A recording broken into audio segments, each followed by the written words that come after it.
بسم اللہ الرحمن الرحیم۔ بہت بڑا ایک عبداللہ مبارک نامی صوفی گزرا ہے تاریخ میں، اہل سنت کا بہت بڑا صوفی پیشوا ہے عبداللہ مبارک۔ سب لوگ سن رہے ہیں انشاءاللہ؟ تو عبداللہ مبارک جو ہے وہ اپنے پرانے زمانے میں جو صوفی شیخ ہوا کرتے تھے ان کے ساتھ مرید وغیرہ بہت زیادہ ساتھ ہوتے تھے، وہ پیر اور ساتھ میں مرید۔ پیری مریدی کا سلسلہ کوئی نیا نہیں ہے، یہ آپ سمجھیں کہ 20ویں صدی کی دین ہے، یہ کافی پرانا چلا آ رہا ہے۔ اب وہ پیر صاحب عبداللہ مبارک آگے کے چل رہے ہیں، ساتھ میں مرید ہیں، ان کی کہیں نگاہ پڑی جناب بہلول دانا پہ، کہا بھئی یہ بہلول دانا یہ کہاں کہ ان کا لباس کریں گے، یہ تو مجنون ہے، یہ تو پاگل ہے۔ کہ نہیں آپ کو اندازہ نہیں ہے، یہ جعفر ابن محمد کے پڑھائے ہوئے ہیں علیہ السلام۔ اب سب کے سامنے وہ گئے اور جا کے عبداللہ مبارک نے فوراً حضرت بہلول دانا سے کہا میں آپ سے کچھ بات کرنا چاہتا ہوں، بس یہی کہنا تھا کہ میں بات کرنا چاہتا ہوں۔ جناب بہلول سمجھتے تھے کہ یہ پیر ہے، سارے مرید ساتھ ہیں۔ کہا تمہیں بات کرنا آتی ہے؟ بات کیسے کرتے ہیں، تم بات کرنا جانتے ہو؟ کہا ہاں بات کرنا جانتا ہوں۔ کہا اچھا بتاؤ بات کیسے کی جاتی ہے؟ اب سارے مرید سن رہے ہیں کہ یہ بتائیں کہ بات کیسے کی جاتی ہے۔ کہا آرام آرام سے بولنا، الفاظ کو گن گن کے بولنا، سوچ سمجھ کے بولنا۔ کہا جاہل آدمی تجھے تو بولنا تک نہیں آتا۔ جیسے انہوں نے یہ کہا سارے مرید کہنے لگے اس کا منہ لگنے کی کیا ضرورت تھی، مجمع عام میں آپ نے اپنی توہین کروا لی، سب کے سامنے اس نے آپ کو جاہل کہہ دیا، آپ اتنے بڑے پیر، اتنے بڑے آپ۔ کہا نہیں کوئی حکمت ضرور ہوگی۔ وہ مرید نہیں سمجھ رہے تھے، پیر سمجھ رہا تھا۔ غور سے سنیے گا۔ کہا چلو اس کے پیچھے کرو، مجھے اس سے بات کرنا ہے۔ پہنچے دیکھا کہ قبرستان میں بیٹھے ہوئے خشک روٹی کھا رہے ہیں۔ تو عبداللہ مبارک فوراً آگے گیا، کہا کہ میں آپ کے ساتھ کھانا کھا سکتا ہوں؟ کہا کھانا کھانا جانتے ہو کیسے کھایا جاتا ہے؟ کہا ہاں۔ کہا کیسے؟ کہا پہلے بسم اللہ پڑھتے ہیں، چھوٹا لقمہ لیتے ہیں، 20 مرتبہ چباتے ہیں، کھانے کے بعد پانی پیتے ہیں، الحمدللہ کہتے ہیں۔ کہا جاہل آدمی تجھے تو کھانا تک نہیں آتا، تو کیا کھائے گا میری روٹی یہ خشک؟ جتنے مستحبات تھے اس نے بیچارے نے سارے گنوا دیے۔ پھر اٹھے، لوگوں نے کہا کہ کیوں مسلسل توہین کروا رہے ہیں، مجمع عام کی آپ کی کوئی عزت نہیں چھوڑ رہا، کہیں پہ بھی ہر جگہ پہ آپ کو بار بار جاہل کہہ رہا ہے، مت چلیں اس کے پیچھے۔ کہا نہیں تمہیں اندازہ نہیں ہے، یہ بہت پہنچا ہوا۔ پھر ایک اور مقام پہ پہنچے، کہا مجھے تھوڑا سا واضح نصیحت کریں۔ کہا واضح نصیحت جانتے ہو کیا ہوتا؟ کہا نہیں میں کچھ نہیں جانتا، مجھے 2 مرتبہ بتا چکے، میں تو جاہل ہی ہوں۔ اب آپ بتائیے یہ سب چیزیں کیا ہوتی ہیں؟ کہا پہلے سن، یہ بات کی بات ہے، آرام سے بات کرو، آہستہ بولو، الفاظ کو سوچ سمجھ کے ادا کرو، پہلے یہ تو سوچو کس کی خوشنودی کے لیے بول رہے ہو۔ کہا کس کی خوشنودی کے لیے کلام کر رہے ہو؟ اللہ کو خوش کرنے کے لیے بول رہے ہو، رسول کو، امام کو، یا کہ بادشاہوں کو خوش کرنے کے لیے بول رہے ہو؟ پتہ نہیں اس زمانے کے صوفیوں کا کیا مزاج تھا، پہنچ رہی ہو بات نہ پہنچ رہی ہو۔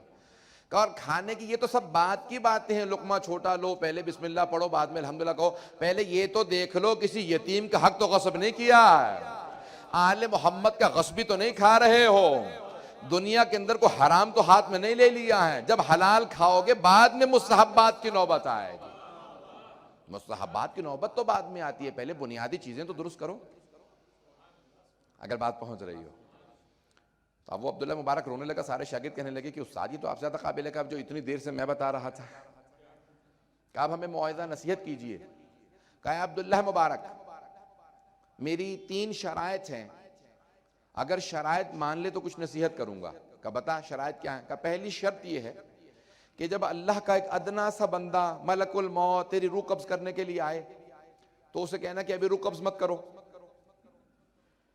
ذرا میں جا کے وصیت کر لوں، کفن کا کپڑا لے آؤں، غسل کا پانی لے آؤں، کافور کا کہیں سے ایک ڈلی لے آؤں۔ کہ یہ کیا باتیں کر رہے ہو، وہ سانس ہی کہاں لینے دے گا کہ میں اتنی لمبی چوڑی گفتگو کروں گا۔ کہا اچھا اللہ کے ایک چھوٹے سے بندے کے سامنے تیری کچھ چلتی نہیں ہے اور اللہ کی معصیت کرتا ہے۔ لیکن تقویٰ کیا ہے اگر بات پہنچ رہی ہو؟ تقویٰ کیا ہے جناب بہلول دانا سمجھا رہے ہیں۔ کہا کہ اللہ کے ایک چھوٹے سے بندے ملک الموت کے سامنے تیری چل نہیں سکتی اور خود اللہ ہی سے مقابلے کے لیے تو اتر آیا۔ اور رونے لگا۔ کہا کہ بھی اچھا اور کیا، دوسری شرط کیا؟ کہا جب تو فیصلہ کرے نا کہ تو نے گناہ کرنا ہے تو ایسی جگہ جا کے چھپ جا جہاں تجھے اللہ نہ دیکھ سکتا۔ کہ یہ کیسی باتیں کر رہے ہو، کہاں جا کے چھپوں گا کہ جہاں اللہ نہ دیکھ سکتا؟ کہا اچھا تو بہت ہی عقل مند ہے، پھر جانتا ہے کہ ہمیشہ اللہ کے سامنے، پھر اس کی معصیت کرتا ہے۔ اگر باریکیاں پہنچ رہی ہوں، رونے لگا عبداللہ مبارک. کہا تیسری شرط کیا؟ کہا جب تو فیصلہ کر لے کہ گناہ کرنا ہے تو گناہ کرنے کے بعد بس اللہ کا رزق مت کھانا. تو کہا پھر کس کا کھاؤں؟ جو کچھ کھا رہا ہوں وہ اللہ ہی کا رزق ہے. کہا رہتا بھی اس کے سامنے ہے, اس کے ایک ادنا سے بندے کے سامنے تیری چلتی بھی نہیں, اور کھاتا بھی اسی کا ہے, پھر اسی کی معصیت کرتا ہے تو پھر کس منہ سے معصیت کرتا ہے؟ عبداللہ مبارک بہت رویا. کہا کیا کروں کہ میں بندہ بن جاؤں, کیا کروں کہ میں متقی بن جاؤں؟ کہ ایک بات یاد رکھ لے, آخرت کا سفر بہت لمبا ہے, زندگی بہت چھوٹی ہے. مرید بنانا کم کر دے, پروردگار کا بندہ بننا شروع کر دے. کہ کب تک مرید بناتا رہے گا دنیا کے اندر؟ مریدوں سے فرصت ہو تو تجھے تو اللہ کا بندہ بنے, اگر بات پہنچ رہی ہو. دیکھیں باریکیاں کتنی ہیں جناب. یہ جناب بحلول دانا ہے. حکمت و دانائی اہل بیت علیہ السلام سے کسب کرنے کا ان کو اختیار تھا. بات پہنچ رہی ہے عزیزان گرامی. میں نے کہا تھا کہ میں 10 سے 15 منٹ اور لوں گا, اگر آپ کچھ اور دیر چلیں گے تو کچھ اور دیر بولتا رہوں گا. کتاب پوری ذہن میں گئے ہیں, میں تو پوری کتاب سناتا چلا جاؤں گا. تو عزیزان گرامی, یہ جناب بحلول دانا اہل بیت علیہ السلام سے جو کسب فیض کیا ہو اس کی حکمت و دانائی ایسی ہوتی. جناب بحلول دانا کوئی عام انسان نہیں تھے. بغداد میں ان کی قبر ہے, مجھے زیارت کا شرف حاصل ہوا. حضرت شعیب کی جہاں پہ روضہ ہے اس کے بالکل قریب میں باہر. آپ نے سن رکھا, بڑا مشہور معروف واقعہ, صرف اشارہ کرنا. کتنے مقرب اہل بیت تھے کہ زمین پہ کچھ اپنے ہاتھ سے کچھ نقشے بنا رہے تھے کہ بحلول جب زمین پہ بیٹھے ہوئے تھے تو قریب سے ہارون اپنی زوجہ حضرت زبیدہ کے ساتھ گزر رہا تھا. تو فوراً رکا. جناب زبیدہ نے پوچھا کہ کیا کر رہے ہو؟ تو بحلول دانا نے فوراً کہا کہ میں جنت بیچ رہا ہوں, جنت بنا رہا تھا, اب جنت بیچ رہا ہوں, کوئی خریدنے والا ہے؟ ہارون نے کہا مٹی کی جنت کون خریدے گا, تیری خاک کی جنت ہاتھ سے زمین پہ بیٹھ کے تو نے بنا دی. جناب بحلول نے جیسے کہا نا میں زمین پہ جنت بنا رہا تھا, کوئی خریدنا چاہے, تو زبیدہ نے فوراً کہا میں خریدنا چاہتی ہوں. کتنے میں؟ تو انہوں نے جتنے کے تھوڑی غذا آتی تھی, بہت کم, کہا اتنے پیسے چاہیے کھانا کھانے کے لیے, اتنے پیسوں میں بیچنے کے لیے تیار ہوں. فوراً زبیدہ نے پیسے نکال کے دیے.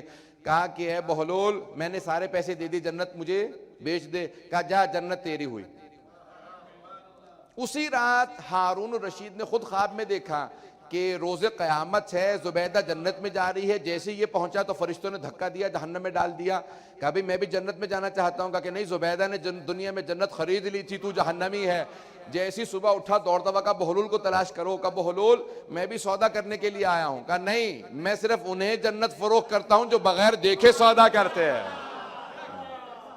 جو اتنا مقرب اہل بیت ہو کہ اگلے کے خواب کو پڑھ لیتا ہو, اسی کا اتنا مقام بنتا ہے کہ بحلول بن جائے. عزیزان گرامی, انسان کو تقوی اہل بیت سے اتنا قریب بناتا ہے کہ دوسروں کے بھی تقدیروں کے اندر مداخلت کرنے لگتا. اتنے مقرب ہو جاتے ہیں اپنے تقوی کی وجہ سے کہ اہل بیت علیہ السلام ان کی ہوئی شفاعت کو قبول کرتے ہیں.